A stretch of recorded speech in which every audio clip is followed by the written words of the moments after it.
Hello friends, இன்னைக்கு ஒரு sweet recipe தான் பார்க்க போறோம். வாங்க ஃப்ரெண்ட்ஸ் பார்க்கலாம். அதுக்கு ஒரு பவுல்ல 1.5 கப் மைதா, 1/2 டீஸ்பூன் பேக்கிங் பவுடர் ரெண்டுத்தையும் மிக்ஸ் பண்ணிக்கலாம். 2 டேபிள் ஸ்பூன் தயிர், 1/2 டீஸ்பூன் சர்க்கரை ரெண்டுத்தையும் ஆட் பண்ணிக்கலாம். இப்போ 4 டேபிள் ஸ்பூன் நெய் ஆட் பண்ணிக்கலாம்.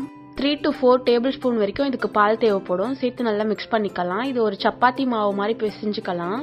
இது இப்போ 10 மினிட்ஸ் வரைக்கும் அப்படியே இருக்கும். இப்போ சர்க்கரை பாவு ரெடி பண்ணோம். அதுக்கு 1 கப் சர்க்கரை, 1/2 கப் தண்ணி ஊற்றி நம்ம நல்லா மிக்ஸ் பண்ணி விட்டுக்கலாம். இது நல்லா கொதிச்சு வந்த உடனே இது கூட குங்குமப்பூவும் ஏலக்காவும் சேர்த்து ஆட் பண்ணிக்கலாம். இப்போ இந்த சர்க்கரை பாவு கட்டியாகாம இருக்கிறதுக்காக ஒரு 2 to 3 டிராப்ஸ் லெமன் ஜூஸ் சேர்த்துக்கலாம். இப்போ ஸ்டவ் ஆஃப் பண்ணிக்கலாம். அப்படியே இருக்கட்டும். இப்போ ஒரு பேன்ல நம்ம ஆயில் ஊற்றி இந்த பாதுஷா ஒன்று ஒன்றா ஃப்ரை பண்ணி எடுக்க போறோம். லோ ஃப்ளேம்ல வச்சு தான் ஃப்ரை பண்ணணும்.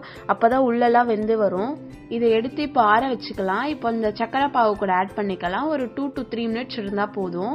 அவ்வளவுதான் ஃப்ரெண்ட்ஸ். நாளைக்கு இதே மாதிரி வேற வீடியோல பார்க்கலாம். Bye friends.